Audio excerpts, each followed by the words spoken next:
next guest, who, by the way, not only hit one of the most memorable home runs in Phillies history, right, but also has been a hitting coach for both the Phillies and the Padres. He's kind enough to join us now.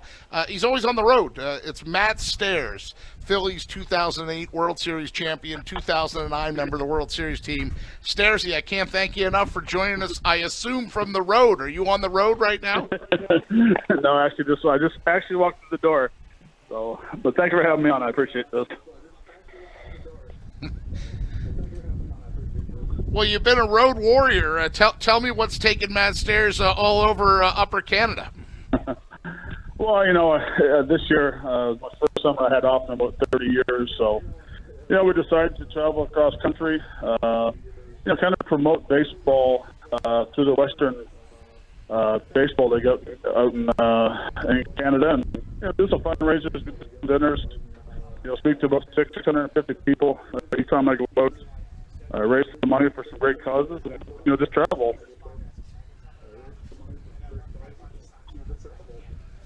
Yeah, and you mentioned that, and I know that things didn't end the way in Philadelphia the way you wanted them to. They didn't end the way in San Diego you wanted to. But what's that been like for you, a guy that is always used to baseball all the time at this time of year, and you actually get a little bit of freedom? I saw you had your lady with you at the 2009 reunion, and tell me about that weekend too, when you got to come back and see the boys again.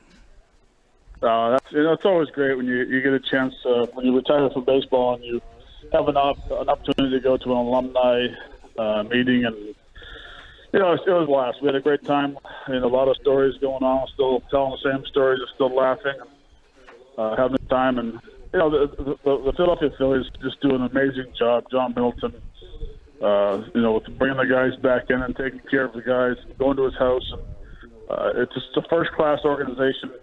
We enjoyed it. It was a great time. My wife and I had a blast.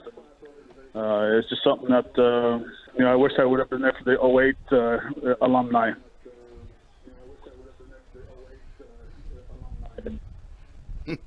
Well, I know this, Matt. The Phillies do things right. They treat everybody right. The alumni weekends are always fun. Larry Schenk has a lot to do with that. I was lucky enough. I'm old like you, quite frankly.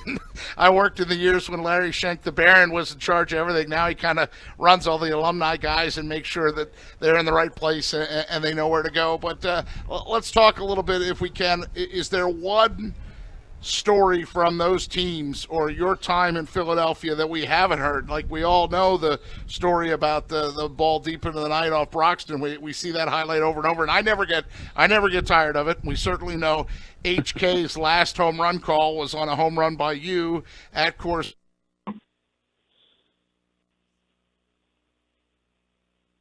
Well, I think I lost you guys.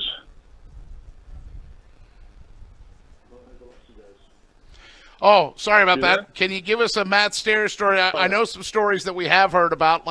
Yeah, I'm here. Can you hear us? Yeah, I get you now. We're looking for a story that we haven't heard. Some of the stories a story that we haven't heard from. We know about the home run off Broxton. We know about HK's last call was your home run in Denver. Is there a Matt Stairs story or an 08-09 story that we haven't heard? You probably heard all the PG-13 stories, so I can't tell you any other stories that that I know of.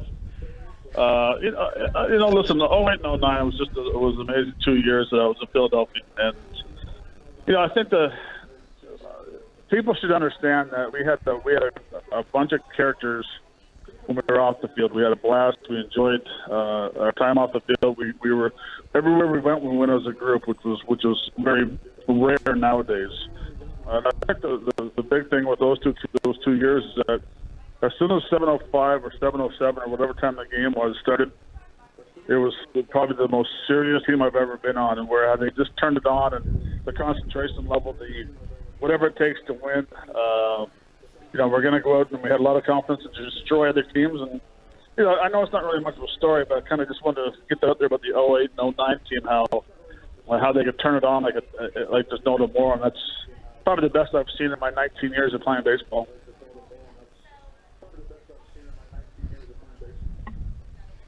Matt, what was so special about the 2008 team? And I want your thoughts, and then I'm going to do a quick follow-up here, so there's a method to my madness. But there was clearly something special with that team, not on the field, but off it. And you already alluded to it, which is just the chemistry, clear defined roles, leadership. You guys were serious when you needed to be serious, and you had fun when you had any opportunity to have some fun. But what was really different and special about those Philly teams that you were fortunate enough to be a part of that maybe separated from your other experiences with other ball clubs?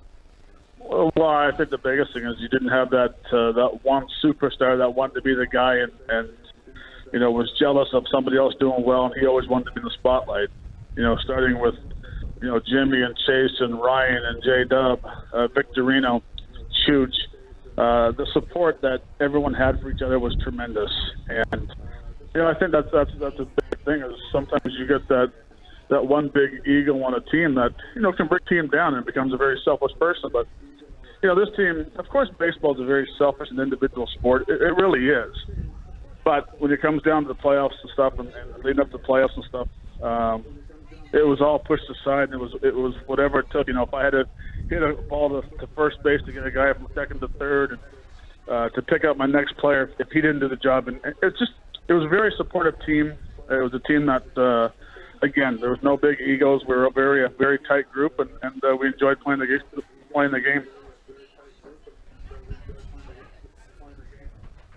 How the game is played today, Matt, does that make it more difficult to be a little bit less selfish? Like when you talk about launch angles and the shifts and the strikeout or home run, the game has really, it's crazy how much it's changed really in 10 years, just from 09 to 2019.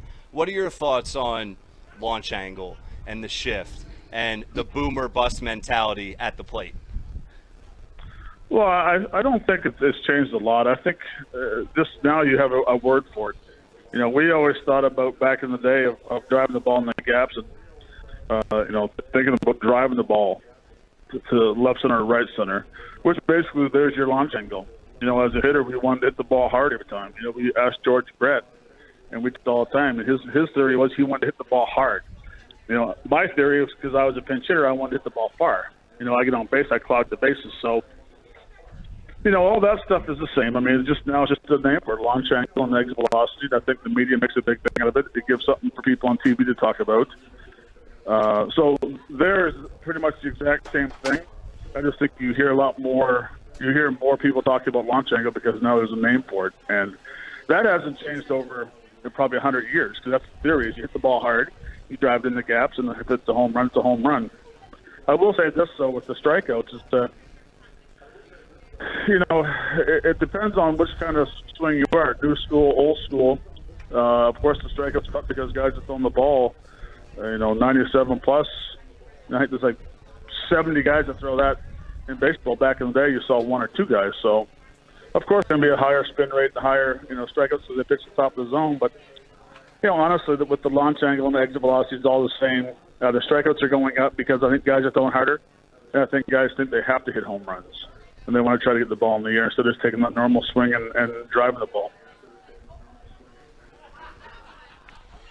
Matt Stairs is with us, former Philly, former a lot of teams, quite frankly. If you tried to list off every team, that would take the whole segment. But great hitting mind, great pinch hitter. Obviously, everybody remembers the 08 and 09 time that he spent with the Phillies, and he spent time as a hitting coach as well, which is why I said we wanted to do hitting and hockey, the two H's. I'll hold the hockey to the end. More on the hitting, though, Matt, just to ask you about.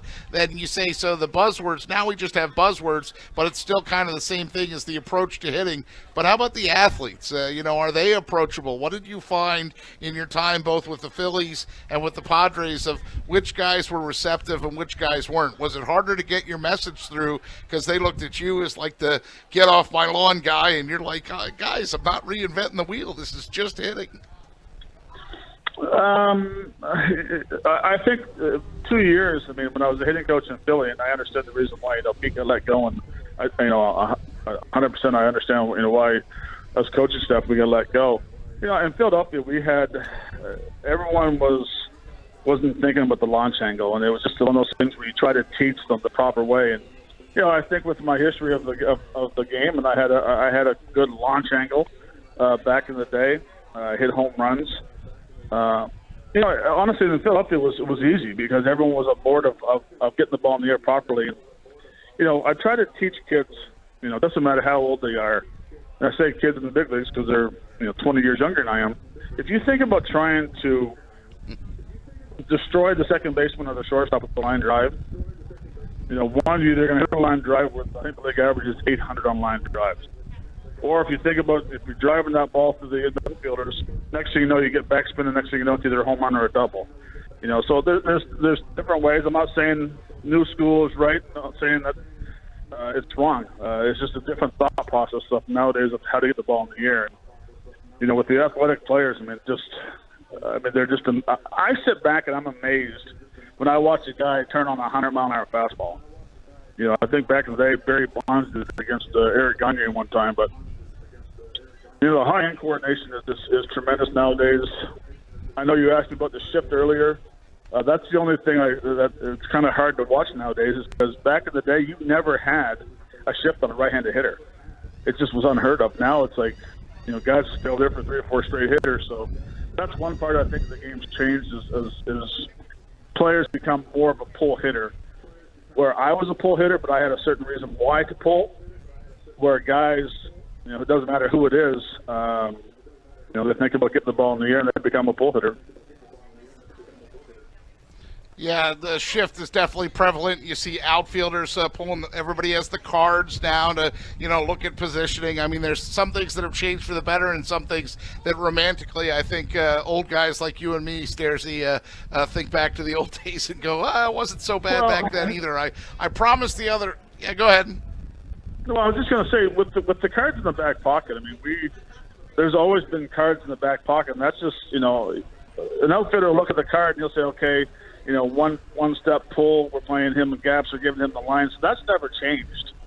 I actually like it because I think it takes a lot of pressure off the outfielder coach to always be looking at all your positions and stuff. So that hasn't changed a bit. I think the only thing that's really changed in baseball is, one, the strikeouts, of course, have gone up. The home runs have gone up. But I think it's just a matter of the approach of hitters thinking about pulling the ball so much when these guys are so strong and the ball carries so well. They don't need to pull home runs. Yeah, it's great hitting the ball to right field or left field, hitting it, 480 feet. I love the home runs to center field that go about 510 feet straight away center, and those are the ones I like. That's the approach I like of trying to hit the ball up the middle hard, and a lot of things happen. Matt, when you join an organization as a hitting coach, do they let you teach what you want to teach, or do they have a philosophy that they're going to brainwash you with and say, all right, this is our approach, this is what we want to make sure they are or are not doing at the plate? Well, I think it's different for each individual. I think if it's a guy who's a speedster, you're trying to keep him out of the air. You're really working on the line drives and trying to stay inside the baseball and, working just to the right of the pitcher's shoulder if he's a left-handed hitter and, trying to work that middle. Again, it changes for everybody. Honestly, with Aaron Altair that 2 years ago, we need to get him in the air more, and he got in the air, and he properly got it in the air. And, I think they leave you alone. Of course, you're always going to get, from your managers and coaches and stuff, suggestions, which is great because majority of the guys who you coached with, I had Mark McGwire last year in San Diego. Heck, why wouldn't you listen to Mark McGwire about getting the ball in the air? But honestly, his philosophy and my philosophy might be different than, whoever. So, it's one thing I'm trying to get the trust of players, but honestly, organizations are pretty dang good about leaving you alone. Yes, working on on-base percentage and OPS is very important in baseball nowadays, and I think that's where you have to get in the mind of a hitter, saying, listen, it's okay to walk. Mike Smith talks about it all the time. If you can walk once a day, you're going to hit 300. So Yeah, he did okay. I mean, that Mike Schmidt guy was all right. Matt Stairs is with us, our guest here on the Sports Bash on 97.3 ESPN. So, Stairsy, one more question about hitting, and then I'll throw in a couple hockeys that just you, me, and the rest of our hockey audience will love. But I'll ask you this. The baseball this season, my God, how many home runs would you have hit with this current baseball? I mean, I saw Pedro Martinez talking about his finger test, and that was his proof that the base – I mean, first and foremost, do you think the ball is wound tighter? Is that why the balls are flying out? And how many would you have hit with this baseball? Honestly, with the baseball, I have no idea. There's got to be some reason why, there are amount of home runs nowadays. I think a lot has to do with maybe the baseball. I don't know, because I don't know what the baseball was made up when I played. I know people talking about when the ball comes back and it's dented more and more close to the cork or whatever. Whatever. That's way over my head. That's out of my pay grade. I will say this though. I think a lot of mistakes are is that when you look for a high fastball, catchers sit up down the middle a lot, except for Real Muto. He sets up in the corners, but most catchers sit up down the middle of the plate. If they miss up high, if they don't get up high enough, where's it go? Right down the middle. So it's a mistake pitch.